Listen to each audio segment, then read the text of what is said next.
बिस्मिल्लाहिर्रहमानिर्रहीम। जी, मैं हूं अब्दुल जलील शेख और आज की हम इस वीडियो में डिस्कस करने जा रहे हैं इंटरव्यू क्वेश्चंस। जैसा कि आपको पता होगा कि इंटरव्यूज़ होने जा रहे हैं हेड मास्टर्स के, असिस्टेंट डायरेक्टर के, इंस्पेक्टर, सब इंस्पेक्टर, एसपीएससी के जितने भी इंटरव्यूज़ होने जा रहे हैं, तो ये उनके लिए वीडियो बहुत इंपॉर्टेंट है। और इससे पहले भी हम जो है वो 2 वीडियोज़ अपलोड कर चुके हैं। एक वीडियो में हमने जो है वो जनरल इंटरव्यू टिप्स के हवाले से बात की थी। उसके बाद जो दूसरी वीडियो है वो उसमें हमने जो है वो टोकन क्वेश्चंस को डिस्कस किया था। इस वीडियो में भी हम उसी को ही कंटिन्यू कर रहे हैं, जिसमें इस्लामियात के, पाकिस्तान स्टडी, करंट अफेयर्स के जो है वो सवालात होंगे। तो वीडियो को एंड तक लाजमी देखिएगा। और हमने कोशिश ये की है कि ये जो प्रीवियस मंथ या जो ये मंथ चल रहा है, इसमें जो जो इंटरव्यूज़ हुए हैं और जो हमने कंपाइल किया है, लोगों से हमने डेटा कलेक्ट किया है, तो उसके अकॉर्डिंगली ये जो है वो हम वीडियो अपलोड करने जा रहे हैं। तो ये रिपीटेड सवाल आते हैं, ठीक है ना। इसको आप लाजमी याद रखें, ये रिपीटेड सवाल आते हैं, बहुत इंपॉर्टेंट है। इसको जो है वो आप लाजमी देख लें। और उसके बाद मैं ये आपसे रिक्वेस्ट भी कर सकता हूँ कि आप जो है वो ये दिए हुए नंबर पे रब्ता करें, ताकि फिर हम जो है ग्रुप भी बनाने जा रहे हैं, जिसमें जो है वो हम फिर ये सारी चीज़ें शेयर कर रहे होंगे। और उसके अलावा हम ये भी करेंगे कि मिसाल के तौर पे मंडे को किसी का इंटरव्यू हो रहा है, तो उनसे क्या क्या सवालात हुए, तो वो भी जो है वो इसी तरह से शेयर होते रहेंगे। तो जो है वो हमें मैसेज भी करें, ठीक है। और वीडियो को एंड तक लाजमी देखिएगा। चलें हम स्टार्ट करते हैं। सबसे पहले देखें, ये सवाल लाजमी पूछा जाता है इस्लामियात के हवाले से कि नमाज खसूफ़ और नमाज कसूफ़, इसमें बहुत सारे कंफ्यूज हो जाते हैं। तो खसूफ़ जो है वो ल्यूनर इक्लिप्स के लिए पढ़ी जाती है, जब जब चाँद गिरन होती है, चाँद गिरन के वक्त जो है वो नमाज खसूफ़ पढ़ी जाती है, ठीक है ना। नमाज खसूफ़ पढ़ी जाती है, जिस तरह से यहाँ पे मैंने पिक्चर भी दी हुई है। नमाज खसूफ़ जो है वो नमाज है जो कि चाँद गिरन के वक्त पढ़ी जाती है। उसके अलावा नमाज कसूफ़, ये सिर्फ़ कसूफ़ है, काफ है इसमें, उसमें खा है, ठीक है। तो नमाज कसूफ़ जो है उसमें जो है वो जो है नमाज कसूफ़ पढ़ी जाती है सोलर इक्लिप्स के लिए, सूरज ग्रहण के लिए, ठीक हो गया। तो या तो आप मतलब ये है, आप देख लीजिएगा, इसको याद कर लीजिएगा, नमाज कसूफ़ और नमाज खसूफ़। उसके बाद हमारे पास के which prayer is offered for rain, ये सवाल काफ़ी मरतबा होता है। ये एसपीएससी में भी हुआ है और इसके अलावा बाकी फेडरल में भी, लाइक एफबीआर के इंटरव्यूज़ में मैंने भी एक मरतबा इंटरव्यू दिया था, तो वहाँ पे भी ये सवाल पूछा गया था कि रेन के लिए कौन सी जो है वो नमाज़ पढ़ी जाती है। तो वो है नमाज इस्तिस्का, ठीक है। तो ये नमाज़ पढ़ी जाती है बारिश के लिए। अब है हमारे पास कि इन विच ईयर हज़रत मोहम्मद सल्लल्लाहु अलैहि वसल्लम परफॉर्म हज। तो अल्लाह के रसूल सल्लल्लाहु अलैहि वसल्लम ने हज जो परफॉर्म किया था वो 10 हिजरी को किया था, ठीक हो गया। 10 हिजरी को अल्लाह के रसूल सल्लल्लाहु अलैहि वसल्लम ने हज परफॉर्म किया। और इससे पहले वाली वीडियो में मैं बता चुका हूँ कि क्योंकि ये सवाल काफ़ी मरतबा होता है और लोग कंफ्यूज भी इसमें हो जाते हैं कि जो है सवाल होता है उसमें कि पहले हज और दूसरे हज में क्या फ़र्क है, पहले हज और दूसरे हज में क्या फ़र्क है। और उसके अलावा ये पूछा जाता है कि पहले हज को कौन लीड कर रहे थे। तो ये सवालात लाजमी पूछे जाते हैं, इनको आपने लाजमी देखना है। अब उसके बाद हम आगे चलते हैं। हाँ, ये सवाल हुआ है अभी पिछले मंथ ही ये इंटरव्यूज़ हुए थे। तो ये सवाल हुआ था, कोई किसी भी 2 सहाबी के नाम बताएं जो कि ग़ज़वा उहद में जो शहीद हो गए थे। तो 2 के आप नाम नोट कर लें यहाँ पे। एक है हज़रत हमज़ा बिन अब्दुल मुत्तलिब, ठीक है, हमज़ा बिन अब्दुल मुत्तलिब।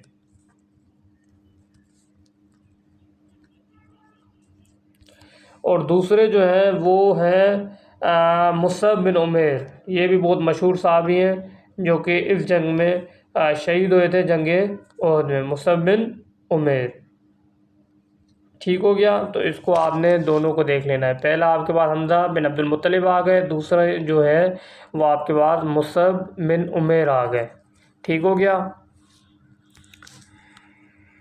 अब ये कैपिटल्स पूछे जाते हैं और ये आप बाकी भी कैपिटल देख लें, लेकिन ये जो है ये करंटली पूछे गए हैं। तो इसको हमने यहाँ पे लिखा है। तो कैपिटल सिटी ऑस्ट्रेलिया का कौन सा है? ऑस्ट्रेलिया का जो कैपिटल सिटी है वो है हमारे पास कैनबेरा। ठीक है, कैनबेरा। इसी तरह से हमारे पास कैपिटल सिटी ऑफ फिलीपाइंस, तो ये है मनीला। फिर है कैपिटल सिटी ऑफ यूक्रेन, तो ये हमारे पास कीव। कीव की आई थिंक स्पेलिंग इस तरह से है, फिर भी आप कंफर्म कर लीजिएगा। फिर ये भी पूछा जाता है, यहाँ पे एक बात ये भी बता देता हूँ कि यूक्रेन में जो है वो रशिया ने कब इन्वेड किया था। ठीक है, ये सवाल पूछते हैं क्योंकि ये भी बहुत इंपॉर्टेंट है। तो यहाँ लिख देता हूँ मैं 24 फेब 2022। ठीक है, 24 फेब 2022 को रशिया ने इन्वेड किया था कि मतलब यूक्रेन पे। उसके बाद कैपिटल सिटी ऑफ ईरान, तो कैपिटल सिटी ऑफ ईरान कौन सा है? वो है तेहरान।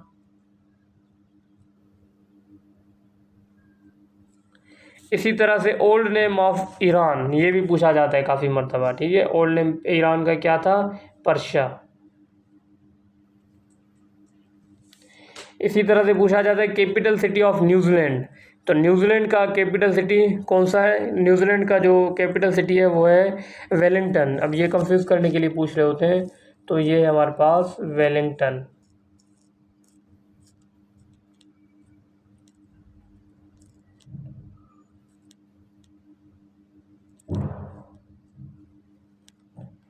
ठीक हो गया, वेलिंगटन। तो ये हमारे पास कैपिटल्स हो गए, लेकिन आपने और भी कैपिटल्स देखने हैं। ये कैपिटल्स वो थे जो कि करंटली पूछे गए हैं, तो इसलिए मैंने ज़रूरी समझा कि यहाँ पे जो है वो ये कैपिटल्स भी लिख दूँ। तो ऑस्ट्रेलिया का हमारे पास कैनबेरा हो गया, फिलीपाइंस का हमारे पास मनीला हो गया, कैपिटल सिटी ऑफ यूक्रेन का जो है वो हमारे पास कीव हो गया, ईरान का तेहरान हो गया, ओल्ड नेम ईरान का पर्शा हो गया, न्यूजीलैंड का जो है वो हमारे पास वेलिंगटन हो गया। इसी तरह से ये आता है कि एशियन डेवलपमेंट बैंक का जो हेड क्वार्टर है वो कहाँ है? वो भी है फिलीपाइंस में है। फिलीपाइंस से याद आया तो ये भी पूछ सकते हैं, ये भी आप देख लीजिएगा। हाँ, अब है सार्क कंट्रीज़। अब सार्क कंट्रीज़, पहले तो सार्क है क्या वो ये पूछ रहे होते हैं, ताकि देखते हैं अगर आपको पता है या नहीं। तो south Asian association of regional cooperation है, साउथ एशिया की ये ऑर्गेनाइजेशन है। अब इसके जो मेंबर्स हैं वो आपने, या तो आप ऐसे याद करें जो साउथ एशिया के जो भी कंट्रीज़ हैं वो याद कर लें, या अगर बहुत सारों को याद नहीं होते हैं तो वो जो ट्रिक्स से याद कर रहे होते हैं तो उनके लिए ये बहुत कॉमन है। MBBS पेन, मतलब जहाँ पे MBBS करना मुश्किल हो, इस तरह से आप याद कर लें। अब एम से आपके पास क्या आ जाएगा? एम से आपके पास आ जाएगा मालदीव्स।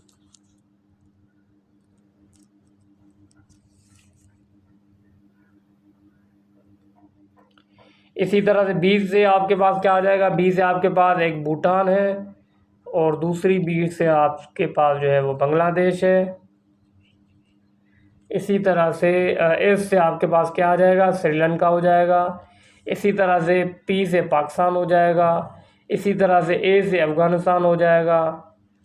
इसी तरह से आई से इंडिया हो जाएगा। इसी तरह से एन से जो है वो नेपाल हो जाएगा। ठीक हो गया। तो कौन कौन से हमारे पास हो गए? MBBS पेन, मालदीव्स, भूटान, बांग्लादेश, श्रीलंका, पाकिस्तान, अफ़गानिस्तान, इंडिया, नेपाल। 8 जो है वो कंट्रीज़ हैं, सार्क कंट्रीज़ में है। और इनका जो हेड क्वार्टर है, HQ हेड क्वार्टर जो है इनका कहाँ है? हेड क्वार्टर इनका है उधर खटमंडू जो कि नेपाल में है। ठीक हो गया। तो खटमंडू जो है उसका हेड क्वार्टर है।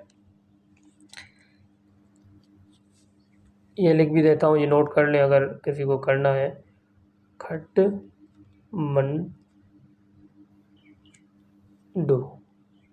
ठीक है, नेपाल में है ये। तो ये भी अगर आपने नोट करना है तो ये देख लें। और लास्ट समिट इसकी हुई है आई थिंक 2016 में। सही हो गया। अब उसके बाद हम आगे चलते हैं। अब कंटिनेंट्स दुनिया में कौन से हैं? सॉरी, अब दुनिया में जो कंटिनेंट्स हैं वो कितने हैं? पहले तो ये याद रखें, 7। ठीक हो गया। अब 7 कंटिनेंट्स कौन कौन से हैं? 7 कंटिनेंट्स आप याद कर लें कि आपके पास मिसाल के तौर पे नॉर्थ अमेरिका हो गया, नॉर्थ अमेरिका, साउथ अमेरिका, ये आपके पास 2 हो गए। फिर आप आ जाएँ यूरोप, फिर आप आ जाएँ अफ्रीका, नीचे आ जाएँ, अफ्रीका आ जाएगा हमारे पास। इसी तरह से उसके बाद आपके पास जो है वो एशिया आ गया, और उसके बाद आपके पास जो है वो ऑस्ट्रेलिया आ गया। फिर आपकी ऑस्ट्रेलिया या ओशनिया में बोला जाता है, ऑस्ट्रेलिया हो गया आपके पास, ऑस्ट्रेलिया। और उसके अलावा जो 7th वन है वो आपके पास आ जाएगा सदर्न, या उसको बोला जाता है एंटार्क्टिका। ठीक है, एंटार्क्टिका। तो ये 7 आपके कॉन्टिनेंट्स हो गए, ये आपसे पूछते हैं, लाजमी पूछते हैं ये, ठीक है।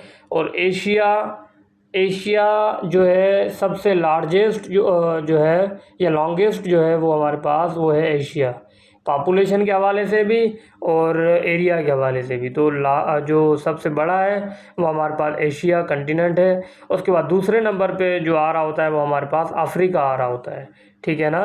तो ये आपने लाजमी याद करने हैं। चलें आगे चलते हैं। अब हम लोकेशन ऑफ मेडिटेरेनियन सी, यहाँ पे अगर मैं वो आपको बता दूँ कि चले वो आगे बता रहा हूँ, ओशंस भी आपने याद कर लें, यहीं पे सुन लें। तो ओशंस जो हैं आपके पास कौन कौन से होंगे?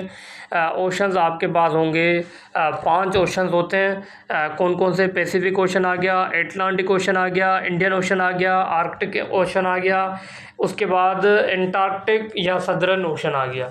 ठीक हो गया। तो ये 5 ओशन भी आपने याद करने हैं, ये भी पूछ सकते हैं, Pacific, Atlantic, Indian, Arctic, Antarctic. अब जो है location of Mediterranean sea, Mediterranean sea की लोकेशन कहाँ है ये पूछा गया था सवाल, तो ये भी हमने यहाँ पे लिखा है। तो ये जो है एक तो ये वो सी है जो कि कनेक्ट करता है एटलांटिक, कनेक्ट होता है एटलांटिक ओशन के साथ। और ये इसकी लोकेशन अगर एग्जैक्ट हम देखें तो ये यूरोप और अफ्रीका के दरमियान में ये सी होता है, ठीक है ना। यूरोप एंड अफ्रीका के दरमियान में ये सी होता है। और इसके जो बॉर्डरिंग कंट्रीज़ बोल दें या जो कंट्रीज़ हैं सराउंडिंग में, वो ख़ास तौर पे इजिप्ट हो गया जैसे, या जॉर्डन हो गया, इस तरह के कंट्रीज़ आ रहे होते हैं। उसके बाद आपके पास है कि वाइट कलर, पाकिस्तानी फ्लैग में जो वाइट कलर होता है वो किसको रिप्रेजेंट कर रहा होता है? वो कर रहा होता है माइनॉरिटीज़ को, ये आपने याद रखना है। और जो ग्रीन होता है फिर वो जो है वो मुस्लिम मेजॉरिटी को। अब सच्चल सरमस्त की जो मज़ार है वो किधर है, ये आ रहा होता है सवाल ना। तो ये जो है सच्चल सरमस्त की मज़ार जो है वो है गंबट रानीपुर गंबट के बीच में वो आ रहा होता है दराजा शरीफ, ठीक है ना। दराजा शरीफ जो कि रानीपुर भी बोलते हैं, या उनकी दराजा शरीफ है जो कि रानीपुर और गंबट के दरमियान में एक गांव है जिसमें जो है वो इनकी मज़ार है। और दूसरा ये कि इनका असल नाम क्या था? तो इनका असल नाम था अब्दुल वहाब। ठीक हो गया, अब्दुल वहाब इनका जो है वो असल नाम था। उसके बाद हज़रत शाह अब्दुल लतीफ़ भुट्टाई की मज़ार जो है वो कहाँ है? वो है बिटशा पता होता है, लेकिन ये है कि उसका जो ज़िला है, डिस्ट्रिक्ट है, वो कौन सा होता है? वो होता है हमारे पास मटियारी।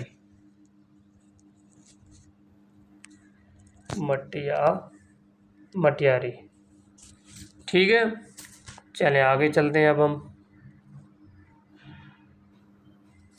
तो यहाँ तक हम जो है वो रखते हैं इस वीडियो को। फिर इंशाल्लाह हम दूसरी वीडियो में बहुत सारी चीज़ें लेके आएंगे, जिसमें करंट अफेयर्स होंगे, पाकिस्तान अफेयर्स भी होंगे, और इस्लामियात और जो भी सवालात होते हैं इंशाल्लाह आपके सामने प्रेजेंट करेंगे। तब तक के लिए अपना ख्याल रखिएगा। अल्लाह हाफिज़।